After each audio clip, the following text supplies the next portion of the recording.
Assalamualaikum warahmatullahi wabarakatuh. Alhamdulillahilladzi anzala al-Qur'an hudan lin-nas wa bayyinatin minal huda wal furqan. Asyhadu an la ilaha illallah wa asyhadu anna Muhammadar Rasulullah alladzi ba'atsahu bil haqqi basyiran wa nadhiran. Allahumma shalli ala Muhammad wa ala alihi wa sahbihi wa sallama tasliman katsiran. Yang saya hormati pimpinan cabang Majenang beserta dengan pimpinan wakilnya dan juga ketua takmir Masjid At-Taqwa beserta dengan jajarannya, para kiai, para ulama, para asatidah dan bapak-bapak, ibu-ibu serta kepala aum yang ada di Majenang. Ya, semoga semuanya dirahmati oleh Allah Subhanahu wa taala. Kami dari MTS Bumiayu kesini ingin silaturahim dan saling bertukar sapa. Jadi ada silaturahim dan silaturahmi, saling bertukar sapa dan bisa bertukar pikiran, bertukar ide, terutama untuk berkontribusi di dalam kemajuan Islam atau berkontribusi agar kita semakin kuat, agar syiar Islam semakin luas dan semakin meningkat. Dan kami kesini membawa beberapa personil. Yang pertama saya sendiri, saya Usman Arif Fatika selaku wakil mudir. Alhamdulillah istri saya baru satu dulu. Dan kami ditemani oleh perintis, salah satu perintis dari MTS Bumiayu, berikut dengan temannya Pak Haji Abdul Karim Nagib, yaitu adalah Ustadz Masruhi yang menggunakan koko coklat. Kemudian saya juga ditemani oleh pendamping kami, pendamping setia ini yang selalu mengawasi anak-anak muda, yaitu Ustadz Abu Aziz. Ini yang sudah dikenal di mana-mana. Kemudian ada samping saya ada Ustadz Aziz Nur Rahman selaku humas, dan ada Ustadz Nazar. Kemudian yang terakhir adalah ada Ustadz Is Abdurrahman selaku sekretaris kami. Alhamdulillah kami kesini bisa bertukar sapa dan bisa bertatap muka dengan Bapak dan Ibu. Ya, semoga kita semuanya selalu dalam lindungan Allah dan selalu dalam rahmat Allah Subhanahu wa taala. Jadi kita harus bersyukur kepada Allah Subhanahu wa taala atas limpahan nikmat yang telah diberikan kepada kita, nikmat sehat, iman, Islam dan juga kesempatan. Apalagi orang yang beriman kepada Allah Subhanahu wa taala tidak bersyukur hanya ketika sehat saja. Orang yang beriman kepada Allah tidak bersyukur hanya ketika bahagia saja, tapi orang yang beriman kepada Allah akan selalu bersyukur di semua keadaan. Jadi lagi sehat bersyukur, lagi sakit bersyukur apa tidak? Bersyukur. Bukan sukar ya. Sukar. Lagi senang bersyukur, kalau lagi tidak senang bersyukur. Nah, bersyukur. Bapak-bapak yang mandi bersyukur, yang belum mandi bersyukur.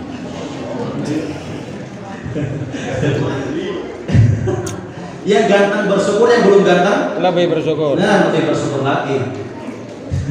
Justru tidak timbul fitnah. Ya. Ibu-ibu yang cantik bersyukur, yang belum cantik lebih bersyukur. Makanya orang yang beriman kepada Allah Subhanahu wa taala akan selalu bersyukur di semua keadaan. Apalagi kita sebagai seorang manusia, ketika kita banyak bersyukur, maka kita akan selalu beribadah kepada Allah Subhanahu wa taala. Kalau kita banyak bersyukur, maka kita akan selalu mendekatkan diri kepada Allah Subhanahu wa taala karena Allah yang menciptakan kita. Jadi di Majenang makanan khasnya apa? Sale. Jenang. Mendoan. Nah. Oh, keripik pisang, saleh. Saleh pisang. Saleh pisang. Kalau ada tetangga kita jualan saleh pisang dan kita satu keluarga punya 5 orang dikasih saleh pisang hanya satu plastik. Satu plastiknya kecil. Cukup apa tidak? Cukup. Makanya salah satu ya. Ketika kita tidak bersyukur, sebagaimana yang disebutkan di dalam sebuah kitab, ini adalah penjelasan dari surat An-Nas, alladzi yuwaswisu fi sudurin nas.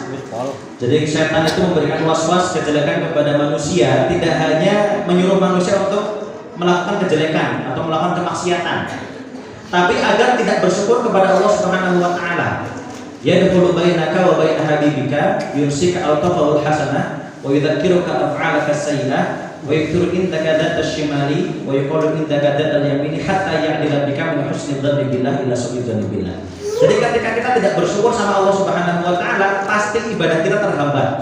Pasti kita malas untuk ibadah. Sama kalau kita tadi dikasih saleh cuma satu plastik, kalau kita tidak bersyukur, maka yang muncul bukan kebaikan. Pasti habis itu sudah tahu keluarganya 5, masih cuma 1. Nah, dosa apa tidak? Dosa. Padahal gratis apa bayar? Gratis. Gratis. Ini karena sebab tidak bersyukur sama Allah, atau tidak bersyukur karena tadi sudah dikasih saleh, tapi ternyata tidak bersyukur. Akhirnya yang muncul adalah kejelekan. Ngomongin orang yang ngasih. Sudah tahu keluarganya 5.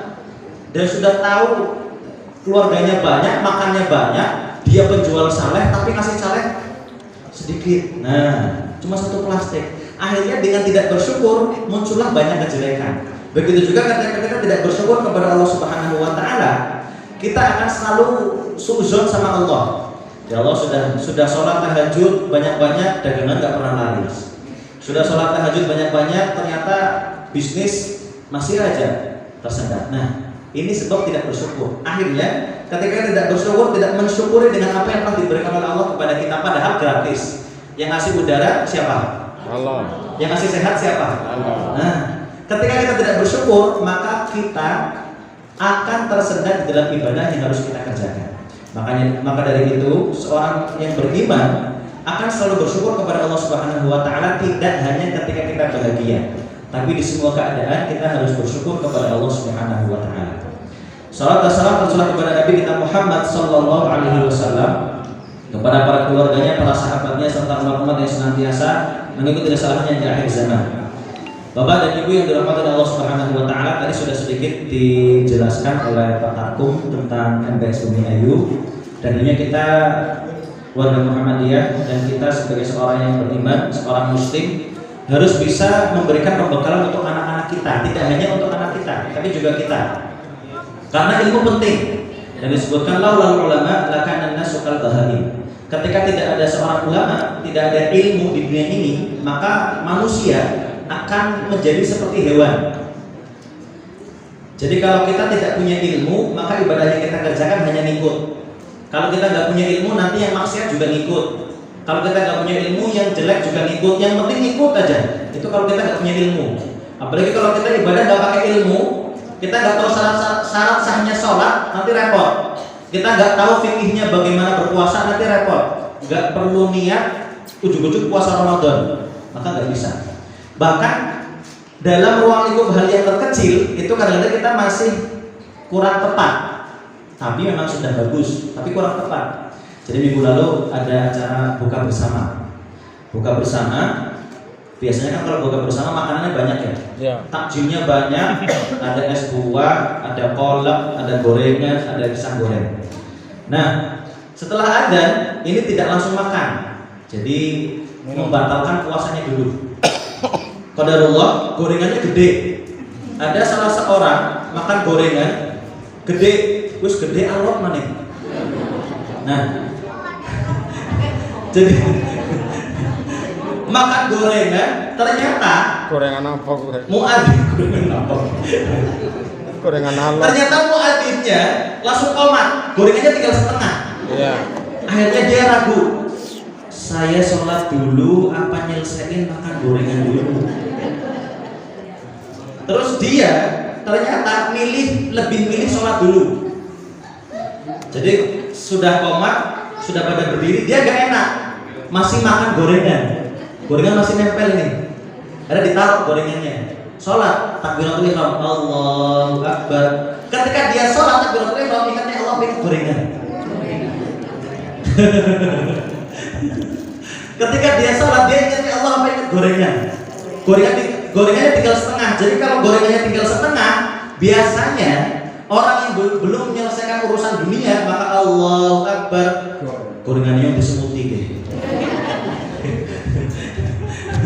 Atau kita tadi buka es buahnya belum habis, Allahu Akbar, es buah itu, kurma atau kolak belum habis, anak-anak ini mana, aduh mau tindak nanti dengan anak-anaknya. Nah, Kalau urusan dunia belum selesai, maka sholat yang kita kerjakan biasanya kita teralihkan oleh urusan dunia kita. Bahwasanya disebutkan dalam surat Al-Hajj, innani anallahu la ilaha illa ana fa'buduni wa aqimis sholata li dzikri. Inilah Allah Subhanahu wa taala, la ilaha illa ana fa'budni. Tidak ada Tuhan yang berhak disembah selain Allah. Wa aqimis sholata li dzikri. Dirikanlah salat untuk mengingat Allah. Jadi kalau kita salat sudah mulai takbiratul ihram, maka kita harus ingat Allah. Enggak boleh ingat gorengan. Apalagi ingat es buah. Apalagi ingat kolak, itu enggak boleh, ya. Atau ayam yang belum ngandang, kita ingatnya ayam, itu juga enggak boleh. Ayam ini belum ngandang, guys. Nah, itu enggak boleh. Karena urusan dunia harus diselesaikan terlebih dahulu. Daripada kita sholat masih ingat apa? Gorengan. Masih ingat makanan. Nanti repot. Padahal sholat yang kita kerjakan harusnya untuk Allah Subhanahu wa taala. Sholat yang kita kerjakan niatnya khusus untuk Allah Subhanahu wa taala. Kita tidak boleh meniatkan untuk selain Allah. Makanya kalau kita sholat harus diawali dengan takbiratul ihram. Dan ini butuh ilmu. Apa itu takbiratul ihram, Pak? Takbiratul ihram yang sering kita laksanakan, Allahu Akbar. Nah, itu apa takbiratul ihram? Kalau ada kalau imam sudah sampai sujud, terus kemudian kita masbuk, maka kita jangan langsung sujud, tapi harus takbiratul ihram dulu. Takbiratul ihram artinya adalah takbir yang mengharamkan. Jadi kalau kita sholat tanpa takbiratul ihram, maka sholatnya sah atau tidak? Nah, enggak sah. Makanya takbiratul ihram artinya adalah takbir yang mengharamkan. Jadi kalau kita sudah takbir, Allahu Akbar, sudah nggak boleh ingat gorengan, sudah nggak boleh ingat es. Nah, seperti itu. Makanya kalau imam sudah sujud, kita nggak boleh langsung sujud. Takbiratul ihram dulu, baru ikut sujud. Kalau kita langsung ikut sujud, maka kita sholatnya tidak sah karena tidak diawali dengan takbiratul ihram.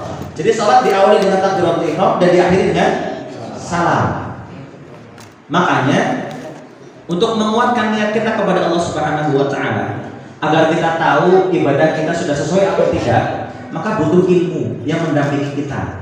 Apakah sholat kita sudah pas? Apakah kita bisa khusyuk di hadapan Allah Subhanahu wa taala atau tidak? Makanya ilmu penting. Jadi kita sering lihat juga ada takbirnya yang lama, Allah sampai sejam. Enggak ada ya? Takbirnya lama, Allahu Akbar. Itu bukan hanya ingin memanjangkan takbir, tapi niatnya adalah agar bisa meniatkan sholat ketika takbir. An-niyat atau hina takbir ini adalah pendapat Imam Syafi'i. Jadi ketika kita takbir Allah sambil niat dalam hati, saya niat sholat duhur, saya niat sholat asar karena Allah Subhanahu wa taala. Nah, supaya sholat yang kita kerjakan khusus untuk Allah Subhanahu wa taala. Karena sebenarnya khusyuk itu bisa dibangun. Khusyuk itu susah apa mudah? Susah. Ya, susah ya. Tapi khusyuk bisa dibangun. Khusyuk bisa kita laksanakan karena kita tidak khusyuk, banyak teralihkan oleh urusan kita. Jadi kalau kita ngobrol sama orang yang mohon maaf tunarungu, berarti kan budak ya. Kita ngajak ngobrol sama orang budak, ngobrol 1 jam, paham nggak Pak? Kenapa nggak paham? Orang rungu. Kita ngajak ngobrol sama orang yang nggak bisa dengar, tunarungu. Kita ngobrol 1 jam sekeras apapun, walaupun dia ada yang dengar sedikit, tapi dia nggak bakal paham dengan apa yang kita bicarakan, karena dia tidak dengar dengan maksimal. Ya, tapi ada nggak yang pendengarannya normal, matanya normal, inderanya normal, nggak paham dengan omongan kita? Ada nggak yang seperti itu? Orang yang apa itu?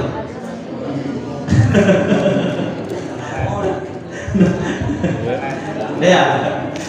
Ada orang yang normal, penglihatannya normal, telinganya normal, jalan juga normal, fisiknya normal. Tapi ketika kita ajak ngobrol, kita ajak diskusi, dia nggak paham dengan obrolan kita.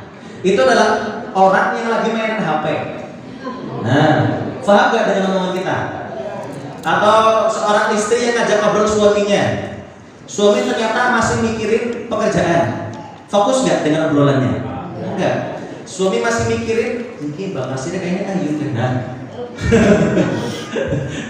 Akhirnya tidak fokus dengan apa yang dibicarakan. Begitu juga kita dengan sholat. Sholat Sebenarnya kita bisa khusyuk, bisa fokus dengan apa yang kita kerjakan. Tapi karena kita teralihkan oleh urusan dunia, akhirnya kita sholat masih ingat urusan yang lain. Kita sholat masih ingat urusan makanan. Kita sholat masih ingat urusan pekerjaan. Kita sholat masih ingat urusan sekolah.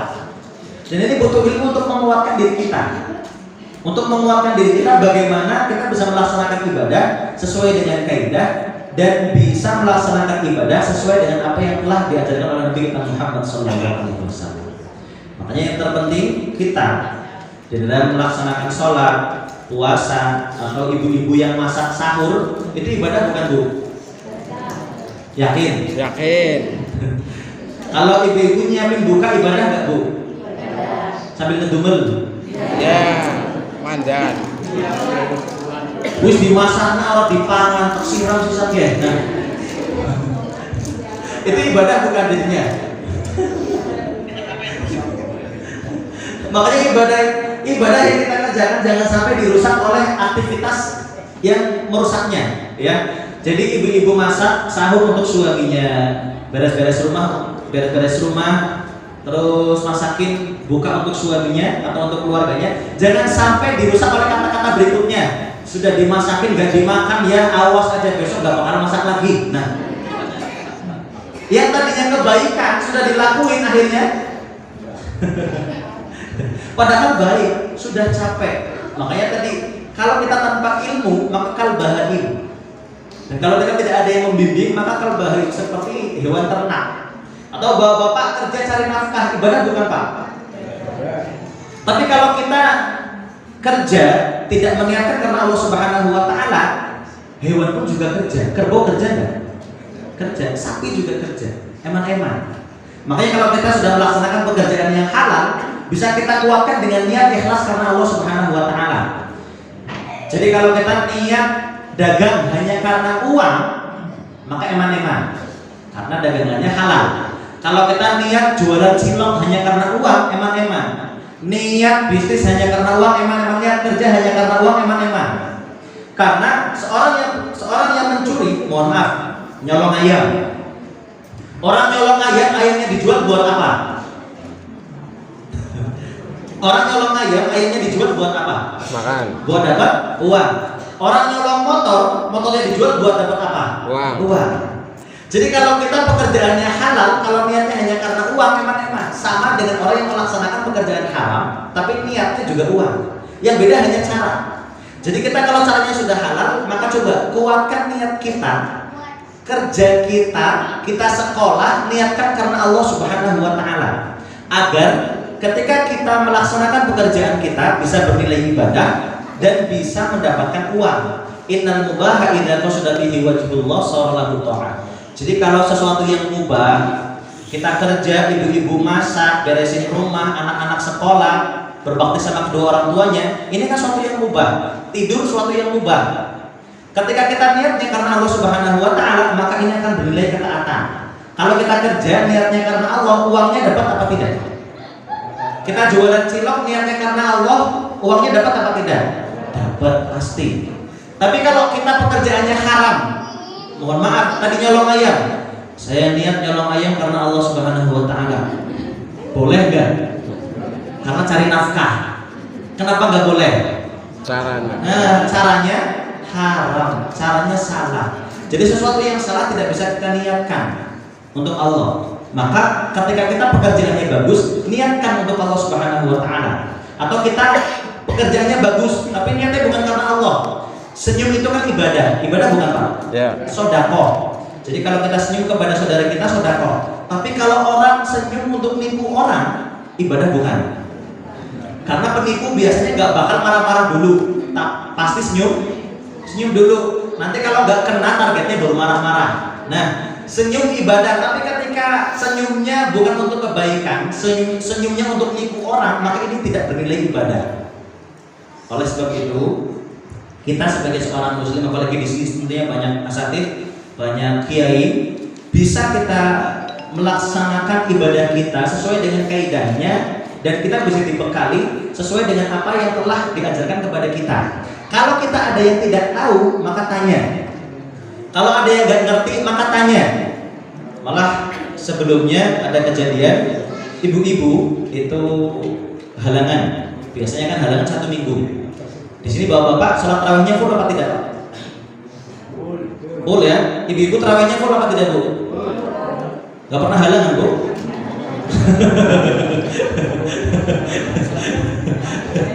Jadi ada ibu-ibu yang halangan. Ibu-ibu halangan, biasanya dia halangan 7 hari. Tapi qadarullah pada saat itu, jadi di saat puasa Ramadan sudah halangan 7 hari, 3 hari sudah tuntas, di hari yang keempat itu dia keluar lagi halangannya.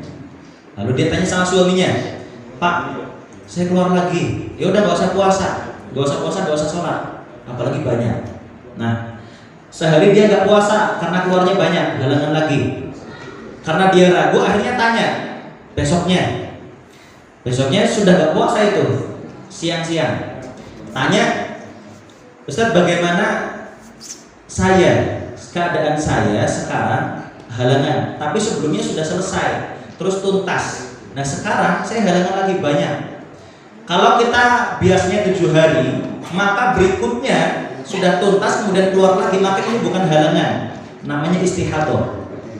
Jadi istihadah cirinya kudroh atau sufroh, coklat atau kuning, atau tidak menimbulkan nyeri. Ini istihadah. Maka orang yang terkena istihadah, sedang mengalami istihadah, dia boleh puasa dan dia boleh sholat.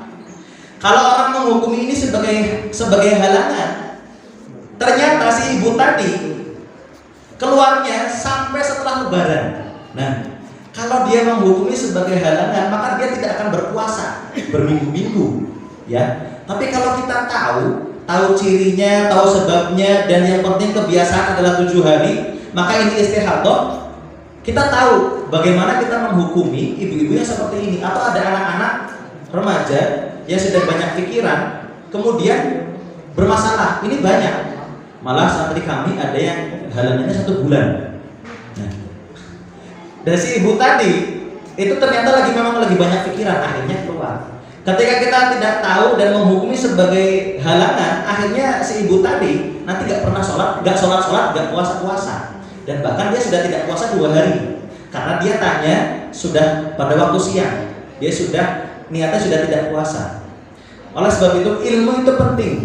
Ilmu penting dalam membekali kita di dalam ibadah kepada Allah Subhanahu wa taala, dan kita bisa tahu mana yang harus kita laksanakan dan mana yang harus kita kerjakan dan mana yang harus kita tinggalkan.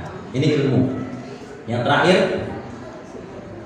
terakhir adalah karena kita masuk di bulan Ramadan, anzala fihil Qur'an, diturunkannya Al-Qur'an, dan kita juga tahu faman syahida minkumus syahra falyasum. Kalau kita sudah masuk bulan Ramadan, maka kita diharuskan untuk berpuasa. Jadi kalau kita sudah diberi kesempatan bulan Ramadan, maksimalkan tidak hanya untuk berpuasa, tapi juga melaksanakan ibadah yang lainnya. Karena bulan Ramadan 2024 ada apa tidak, Pak? Tahun depan ada apa enggak bulan Ramadan? 2 tahun lagi ada apa tidak? Ada. Tapi kita ada jaminan enggak? Nah, jadi karena kita sudah masuk bulan Ramadan, diberi kesempatan bulan Ramadan, maksimalkan bulan Ramadan kita untuk melaksanakan ibadah kepada Allah Subhanahu wa taala. Jadi kalau bulan Ramadan harusnya tidak tambah males, justru tambah rajin. Karena di bulan Ramadan itu setan dibelenggu. Dibelenggunya dengan zikir dan lapar. Jadi karena kita berpuasa, setannya dibelenggu. Tapi kalau kita puasa masih maksiat, yang setan siapa? Nah, itu akhirnya ada. Kalau kita puasa tapi masih maksiat, nah ini perlu di cross check. Mungkin kita setannya ini. Karena setan terhalangi untuk menggoda manusia dengan zikir dan lapar. Kalau kita lapar, setan susah menggoda kita. Jadi wasuf fidati syayatin dengan apa yang kita kerjakan, akhirnya setan dibelenggu. Yang kemudian kalau kita mau maksimalkan bulan Ramadan ini, apalagi ini sebentar lagi mau malam Lailatul Qadar, maksimalkan dengan membaca Al-Qur'an. Jadi kita butuh ilmu dan kita harus memaksimalkan bulan Ramadan, maksimalkan dengan membaca Al-Qur'an. Karena agar kita menjadi hamba yang mulia, kita harus kenal dengan Allah Subhanahu wa taala. Kalau kita pengen dekat dengan Allah Subhanahu wa taala, pengen kenal dengan Allah Subhanahu wa taala, coba dekatkan kita dengan kalam Allah Subhanahu wa taala. Baca Quran fardu ain wa fardu kifayah. Baca Quran fardu ain apa fardu kifayah? Ya, fardu ain. Boleh nggak baca Quran diwakili oleh pimpinan cabang? Nggak boleh. Uslah, sudahlah yang baca Quran imamnya aja, boleh nggak? Nggak boleh. Baca Quran boleh nggak diwakili oleh ketua takmir? Nggak boleh, karena seluruh orang yang muslim harus baca Al-Quran, fardu ain. Tapi kalau tafsir itu fardu kifayah. Tidak semua orang harus tahu, tapi semua orang bertanggung jawab untuk belajar. Atau ilmu faraid, ilmu waris, tidak semua orang wajib tahu, tapi semua orang bertanggung jawab untuk belajar. Takutnya salah warisan. Istri 1 punya anak nanti dapat 1/8. Istri 2 punya anak 5 nanti dapat, nah itu ada pembagiannya. Tapi jangan coba-coba Pak. Nanti ada pembagiannya, itu warisan, ya. Tapi hukumnya fardu kifayah. Jadi orang Majenang tidak perlu semuanya tahu, bisa diwakilkan. Jadi bisa diwakilkan oleh kepala KUA, bisa diwakilkan oleh pimpinan cabang, bisa diwakilkan oleh pimpinan nanti. Ini faraid, ilmu waris. Dan tafsir itu juga fardu kifayah, tidak wajib. Jadi kita tahu surat Al-Infitar, ya. Wa idzal qubur bu'thirat, wa idzal qubur bu'thirat. Kubur, apa artinya kubur? Apa artinya kubur? Kuburan. Di terjemahan wa idzal qubur bu'thirat, dan ketika kuburan ini dibongkar. Bu'thirat, cari di kamus manapun itu nggak ada artinya. Bu'thirat, dengan searching juga nggak ada. Karena bu'thirat itu adalah manhut atau ungkapan yang disambung. Jadi kayak PCM, pimpinan cabang Muhammadiyah, itu manhut, atau hailala itu tahlil. Terus takbir itu berarti kan Allahu Akbar. Ini manhut, bu'thirat. Bu'itsa mautaha wa uthiratu rabbuha. Dan ini ada pada ilmu tafsir. Bu'itsa mautaha wa uthiratu rabbuha. Bu'itsa itu artinya dibangkitkan. Uthira artinya ditutup. Makanya secara terjemahan artinya dibongkar. Ketika kuburan itu dibongkar, nah dibongkar dan kemudian bangkit manusianya. Dan kita tidak dituntut untuk belajar ilmu ini, tapi yang wajib untuk kita adalah membaca Al-Quran. Karena Al-Quran adalah kalam Allah Subhanahu wa Ta'ala. Parameter kita cinta sama Allah itu adalah Al-Quran. Bapak-bapak, ini para suami, cinta gak sama istrinya? Oh, lemah, ini terpaksa cinta. Cinta gak sama istrinya nih Pak? Langsung ngomong deh. Istrinya cinta gak sama suaminya Bu?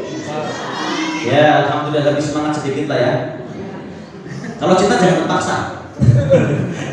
Seorang suami yang cinta sama istri, pulang kerja malam-malam, chat sama istrinya atau ngirim pesan sama istrinya, Bu, insya Allah saya pulang malam.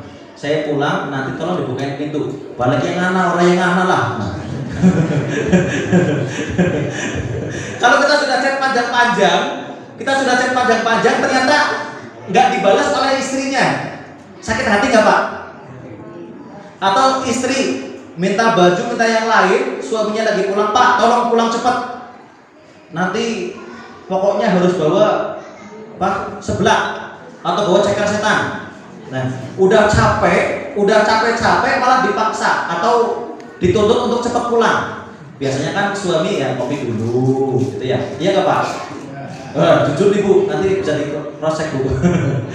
Biasanya suami kan istirahat dulu di kantor, tapi kalau dengar kata-kata cepat pulang Pak, awas kalau nggak pulang. Nah, itu biasanya semangat pulang apa malas pulang? Giliran malas, rosa Bu. Kalau kita sudah disuruh cepat pulang, awas kalau nggak pulang, nanti nggak dibukain pintu. Atau awas kalau ceker setannya nggak dibawain, nanti nggak dimasakin. Udah, bukan ceker setannya aja, setannya tak bawain sekalian. Nah. Biasanya kalau istri yang seperti ini itu malah tambah kesel. Atau istri chat sama suaminya nggak dibaca sama sekali, nggak dibalas padahal online. Itu kan sakit hati istrinya. Padahal online, tapi kok nggak dibalas. Padahal dibaca, tapi nggak dibalas. Ini sakit hati. Dicuekin sama suami, dicuekin sama istri, atau dicuekin sama anak, itu pasti kita sakit hati. Kenapa bisa nyuekin saya? Atau kita dicuekin sama teman kita, itu pasti sakit hati. Kenapa saya kok dicuekin? Padahal saya selalu ngomong, selalu tanya. Tapi kenapa dicuekin?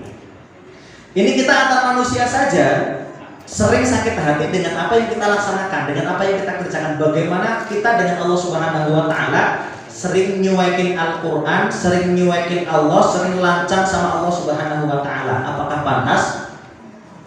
Pantas apa tidak? Tidak. Allah adalah kreator dunia ini, yang menciptakan dunia ini adalah Allah Subhanahu wa taala. Yang memberikan kehidupan kita adalah Allah Subhanahu wa taala. Bagaimana kita tega meninggalkan kalam Allah Subhanahu wa taala, dan bagaimana kita tega tidak membaca kalam Allah Subhanahu wa taala? Pesan kita saja ketika tidak dibaca itu sangat sakit hati. Bagaimana Allah yang telah menciptakan kita, memberikan rezeki kepada kita, memberikan nikmat kepada kita, ada anak, ada rumah, ada sandang, ada pangan. Ternyata kita tidak bisa mengingat Allah Subhanahu wa taala dengan membaca Al-Qur'an. Jadi di bulan Ramadan ini kita selain kita menguatkan diri dengan ilmu kita supaya ibadah kita lebih berkualitas, kita bisa memaksimalkan ibadah kita di bulan Ramadan ini, kita harus ingat bahwasanya kita punya tanggung jawab, seorang manusia punya tanggung jawab untuk membaca Al-Qur'an. Karena Al-Qur'an tidak butuh profesi. Tidak harus ustadz, tidak harus kiai, tidak harus santri, tapi seluruh orang harus bisa baca Quran. Tukang cilok harus bisa baca Quran apa tidak? Harus. Tukang ojek harus bisa apa tidak? Harus. Kepala sekolah harus bisa apa tidak? Harus. Harus. Karena Al-Quran tidak butuh profesi. Semua orang harus bisa baca Quran. Ya, makanya nanti di samping kita banyak membaca Al-Quran, kita juga belajar bagaimana membaca Al-Quran dengan baik. Ya, karena memang kita, karena biasanya ngajinya jiping. Tahu ngaji jiping, Pak? Bukan, Pak. Ngaji kuping.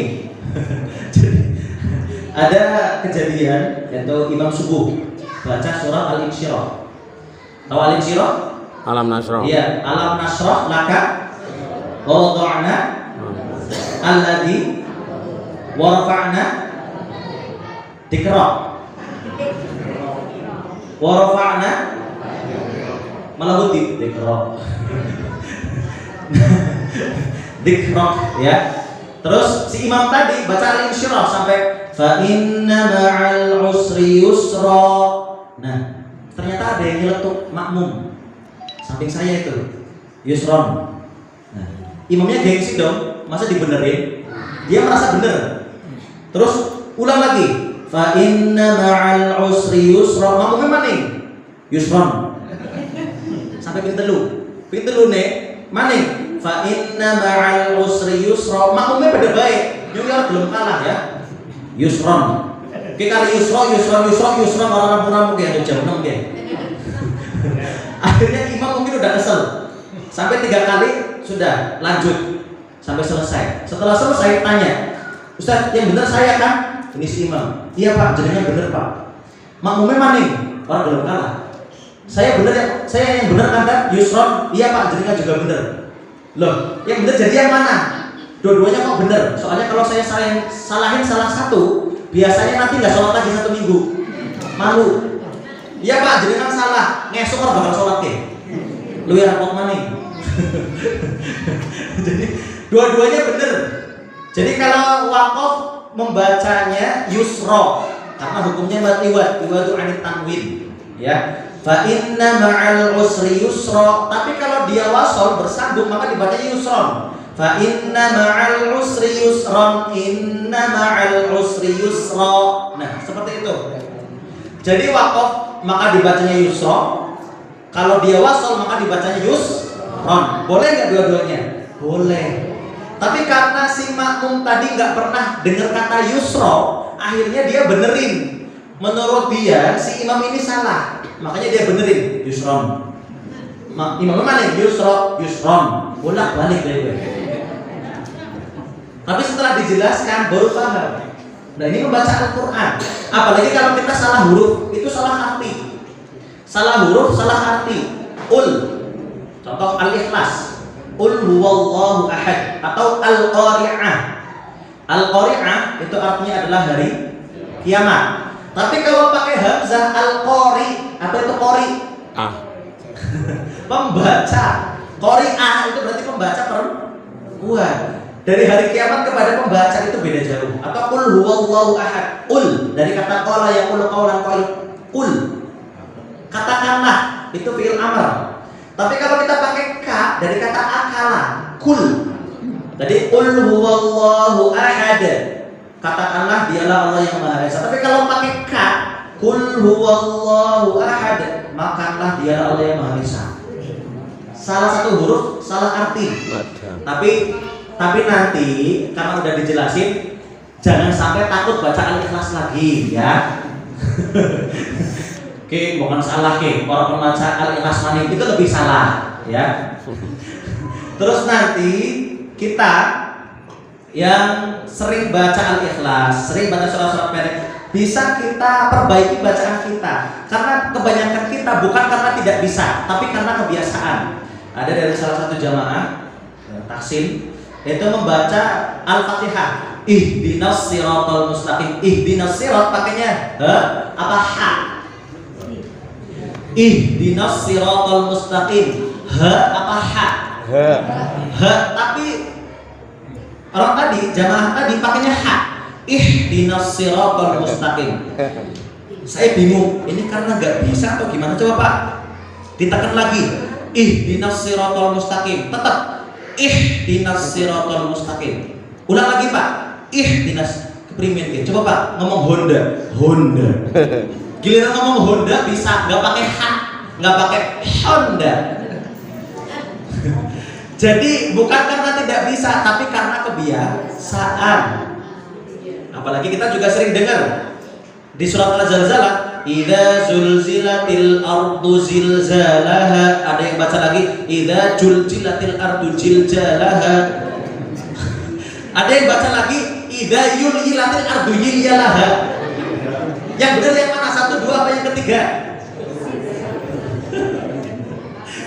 Yang pertama idza zulzilatil ardu zilzalaha. Yang kedua idza juljilatil ardu jiljalaha. Yang ketiga idza yulhilatil ardu yilyalaha.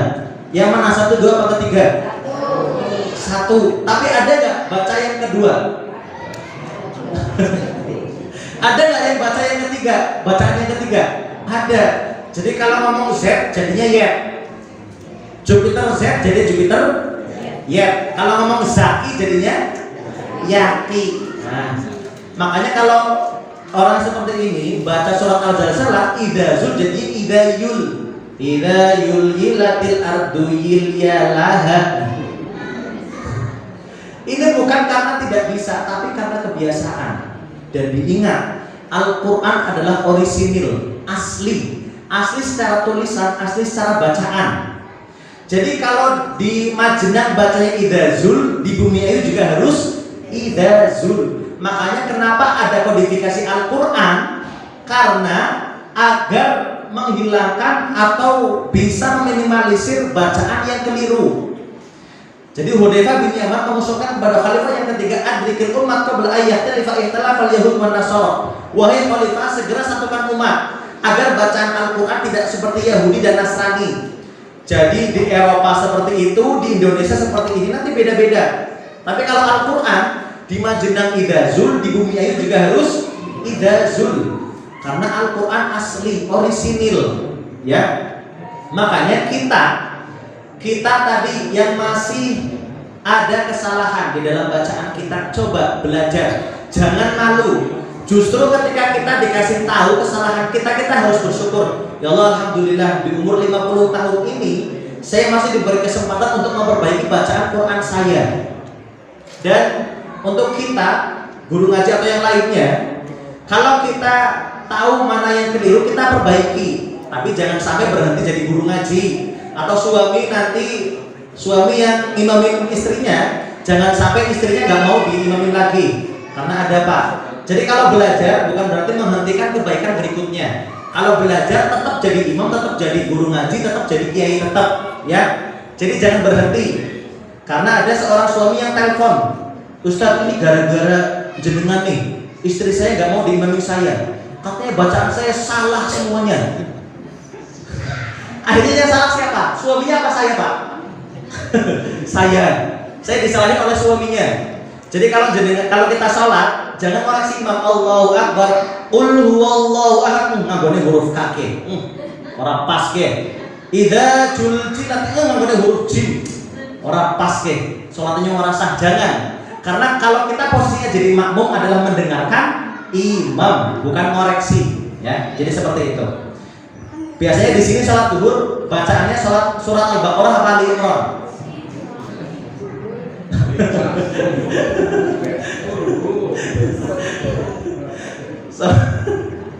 Atau ibu-ibu biasanya bacanya surat An-Nisa apa Al-Maidah? Anas. Trikul ya Bu. Qul huwallah, qul a'udzu birabbil falaq sama qul a'udzu. Oke, sekarang coba Al-Ikhlas ada berapa ayat? Al-Ikhlas ada berapa ayat? 4 ayat ya. Kita coba baca bareng-bareng ya, keras suaranya. Enggak apa-apa. Nanti bisa belajar. Kalau ada yang harus diperbaiki nanti bisa belajar. Atau kita kayak surat Al-Qari'ah, wa ma adraka mal qari'ah. Wa-nya berapa harokat? 6. Wa ma itu 4 harokat, bisa 4 sampai 6 majalis, atau kita pilih 4. Bukan karena ada tanda bendera hanya untuk memudahkan, ya. Orang dulu mengajarkan kita, yang penting kalau ada tanda bendera 4 sampai 6. Nah, kita nanti akan mendapati Quran di aplikasi HP yang nggak ada tanda benderanya sama sekali. Jadi kenapa panjang? Karena bertemu dengan alif atau hamzah. Jadi jenengan nanti kalau ketemu huruf yang 2 harokat, ketemu alif atau hamzah, maka 4 harokat. Wa ma adraka mal qari'ah atau inna anzalna. Innanya berapa harokat? Inna a 4 harokat. Kenapa 4 harokat? Karena ketemu hamzah atau alif. Jadi jenengan kalau nggak hafal suratnya, contoh, wa may yaqnut minkunna lillahi wa rasulihi wa ta'mal salihan nu'tiha ajraha benderanya orang ya. Kalau kita ngafal benderanya itu lebih susah. Ki anak benderanya orang ke, salah orang ke. Nah, tapi kalau kita tahu, oh ada huruf alif, nu'tiha a, berarti hanya berapa harokat? 4 harokat. Kenapa 4 harokat? Karena bertemu hamzah atau alif. Nah, sekarang kita latihannya hanya surat Al-Ikhlas. Nanti bisa belajar sama Ustaz sini ya. Kita latih surat Al-Ikhlas. Seenggaknya ini jadi penutup ya. A'udzubillah bareng-bareng. Yang keras Pak atau ibu-ibu. Suaranya yang keras, enggak apa-apa. A'udzubillah. 1 2 3. A'udzubillahi minasyaitonir rajim. Bismillahirrahmanirrahim. Ya. Qul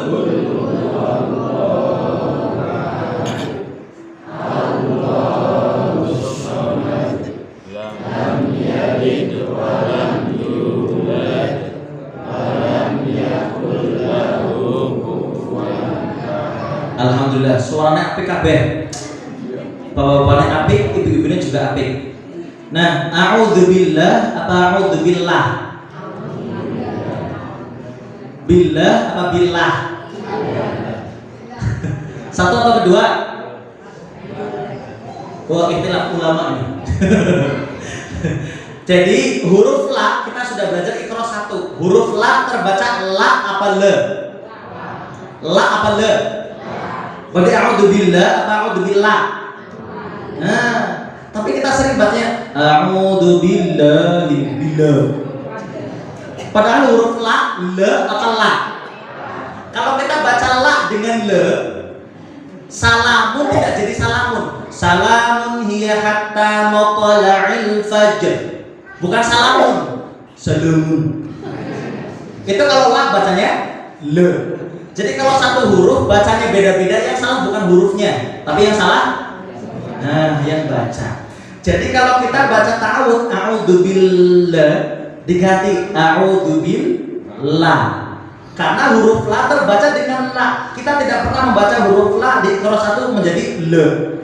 Kale mana wahaya itu enggak pernah. Jadi huruf la terbacanya la. Ini 1. Ya. Makanya bismillah apa bismillah. Alhamdulillah.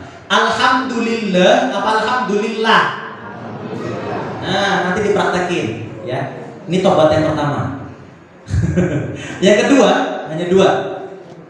Tadi qul huwallahu ahad. Allah itu tulisannya AWLAH apa ALLAH? Yakin? AWLAH apa ALLAH? ALL. Ya, sekarang kita coba takbir. Allah. Tuh, pakainya W. Allah. Takbir. Allahu Akbar. Pakainya W apa L itu? Allah. W apa L? W. Itu karena kebiasaan apa karena tidak bisa? Kebiasaan. Wong Sunda gue. Iya, sudah nyalak nama nih. Pedak menggari nyalak nah. Jadi kita karena kebiasaan dari kecil ngomongnya Allah, insya Allah itu keliru. Harusnya insya Allah, al bukan W.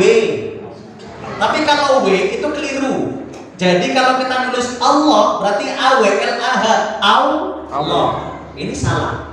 Tapi lafaz Allah tulisannya ALLAH, Allah. Nah, nanti bisa dilatih. Jenengan bisa melatih untuk menguatkan bacaannya dan bisa diajarkan ke anak-anak jenengan. Kita coba ya. Kita coba Allahu Akbar. Coba Allahu Akbar. Coba Allahu Akbar. Jadi nanti ketika ngomong Allah langsung pindah ke lam, al. Jangan au. Ya, kalau au pakainya W. Kita coba Allahu Akbar. Coba Allahu Akbar. Subhanallah. Sami'allah. Nah, sekarang yang doma. Warahmatullah. Jadi jangan warahmatu, tapi matul ya. Kita ulang. Warahmatullah. Coba. Rahimakumullah. Alhamdulillah. Berarti lafaz Allah pakai M atau pakai W? Bismillah, bismillah. Alhamdulillah. Kita sekarang coba praktek ya. Bisa diikuti. A'udzu billahi minasy syaithanir rajim. Coba. A'udzu billahi minasy syaithanir rajim. Bismillahirrahmanirrahim.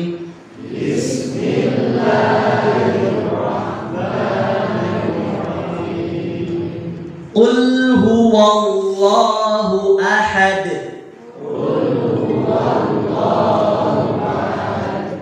Allahus samad. Lam yalid wa lam yulad. Wa lam yakul lahu kufuwan ahad.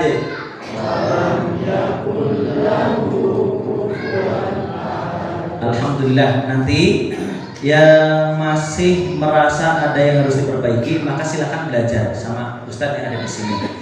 Dan kita sebagai seorang muslim perlu pembekalan, apalagi untuk anak-anak kita. Anak-anak kita dalam membaca surat-suratnya harus kita perbaiki. Kalau mereka dari kecil bacaannya bagus, maka mereka gede bacaannya bagus apa jelek? Kalau mereka bacaannya jelek dari kecil, pas gede jelek apa bagus? Mandan. Nah, kalau kita sudah membekali anak-anak kita dengan bacaan yang bagus, dengan hafalan yang bagus, maka nanti pas sudah gede tidak perlu ada seleksi imam, tapi semuanya bisa jadi imam. Tapi sekarang nyari imam susah apa gampang? Susah. Nah, jadi inilah sedikit sharing kita dari HMS Bumi Ayu, yang mana kita perlu pembekalan ilmu untuk menguatkan ibadah kita kepada Allah Subhanahu wa taala agar tidak salah niat. Maksimalkan puasa kita dan memperbanyak ibadah kepada Allah Subhanahu wa taala, karena seluruh perbuatan kita yang mubah, yang halal akan bernilai ketaatan ketika niatnya untuk Allah Subhanahu wa taala. Dan jangan lupa kita harus membaca Al-Qur'an, karena Al-Qur'an adalah fardhu ain yang harus kita baca, harus kita jaga agar Al-Quran tetap orisinil secara tulisan dan secara bacaan. Mungkin sekian dari saya. Mohon maaf apabila ada kesalahan dan terima kasih atas segala perhatian. Wallahu wali taufiq wasyadad. Wassalamualaikum warahmatullahi wabarakatuh.